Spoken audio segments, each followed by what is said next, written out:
నన్ను ఇంత స్ట్రాంగ్ చేసినాను. వారు అంత స్ట్రాంగ్గా ఉండి వారి మీద 9,000 కంప్లైంట్స్ ఉంటే నా మీద 900 కంప్లైంట్స్ ఉండే.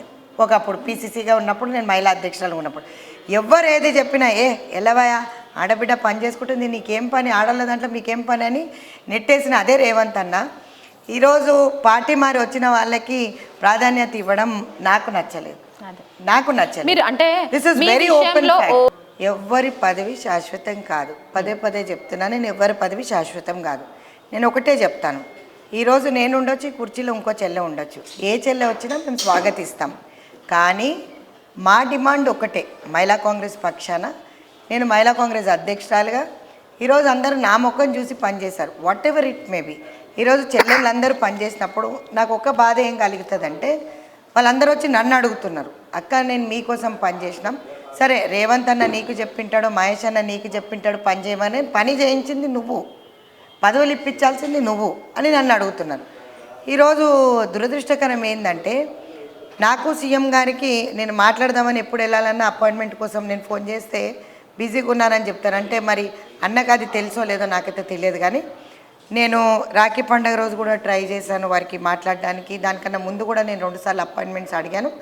అడిగిన తర్వాత కూడా అంటే బిజీగా ఉన్నానేమో, షెడ్యూల్లో బిజీ ఉన్నానేమో అని చెప్పి ఊరుకున్నాను. కానీ ఎవ్రీ టైం ఒక రాష్ట్ర మహిళా కాంగ్రెస్ అధ్యక్షురాలకి we have all the access to go. అంటే నాకు ఒక సిద్ధాంతం ఉంది, అపాయింట్మెంట్స్ తీసుకొని వెళ్తాను, ఎక్కడికి వెళ్ళినా అందరినీ గౌరవిస్తూ మాట్లాడతాను. ఇక్కడ ఉన్న అన్నలందరూ కూడా, ఉత్తమ అన్ననే కానీ బట్టి అన్ననే కానీ చెప్పకుండా మేము ఎవరి దగ్గరికి పోం. రేవంత్ అన్న దగ్గర కానీ నేను ఎవరి ఇంటికి వెళ్ళలేదు. ఎప్పుడు కలిసినా కూడా పార్టీ ఆఫీస్లో కలిసాను. ఒక రాఖీకి తప్పిస్తే నేను రేవంత్ అన్న ఇంటికి కూడా చాలా అరుదు, చాలా తక్కువ. లీడర్స్ అందరూ కూడా అంటే మగవాళ్ళు ఈజీగా యాక్సెస్గా వెళ్ళిపోతారు.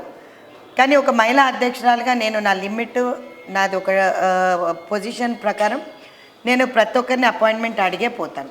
అన్న నేను వస్తున్నానని, ఏ అన్న దగ్గర పోయి కన్నా ముందు బిఫోర్ రావచ్చా రావద్దా అని అడుగుతాం.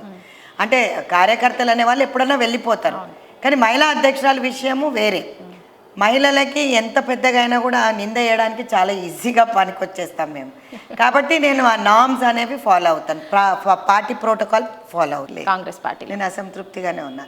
నేను I'm very frank to say, because నాకు పదవి ఇస్తారో ఇవ్వరో అది సెకండరీ ఇష్యూ. కానీ నేనైతే అసంతృప్తిగా ఉన్నాను. ఎందుకంటే నా క్యాడర్కి ఎవ్వరికి కూడా ఒక్కటంటే ఒక్క నామినేటెడ్ పొజిషన్ రాలేదు. అది నేను పీసీసీ అధ్యక్షులు ఇప్పుడు మహేష్ కుమార్ గౌడ్ గారికి పీసీసీ అధ్యక్ష పదవితో పాటు ఎమ్మెల్సీ వచ్చింది కాబట్టి ఒక బీసీ బిడ్డగా మేము చాలా గర్వపడుతున్నాం. నంబర్ 1. నంబర్ 2, మాతో వర్కింగ్ ప్రెసిడెంట్గా నేను ఒక మహిళా కాంగ్రెస్ అధ్యక్షురాలుగా వారితో చాలా సన్నిహితంగా ఉండి నేను ఎప్పుడు కూడా పోట్లాడేదాన్ని. వారు కూడా నవ్వుకుంటూ సమాధానం చెప్పేది. కానీ ఎక్కడో ఒక దగ్గర నేను పోయి వర్కింగ్ ప్రెసిడెంట్గా ఉన్నప్పుడు చెప్పినట్టయితే ఆ లిస్ట్లో మా పేర్లు యాడ్ చేసేవాళ్ళు. 100% ఏ లిస్ట్ వచ్చినా కూడా. అంటే పాసుల దగ్గర మేము గొడవ పడాలి, లిస్టుల దగ్గర మేము గొడవ పడాలి, పేర్లు ఎంకించడంలో గొడవ పడాలి. మాకు అవసరమా అని అనుకుంటాం ఒక్కొక్కసారి. అంటే పార్టీ రూలింగ్లో లేనప్పుడు అన్నీ వస్తుండే, పార్టీ రూలింగ్కి వచ్చిన తర్వాత ఏవి రావు. అదే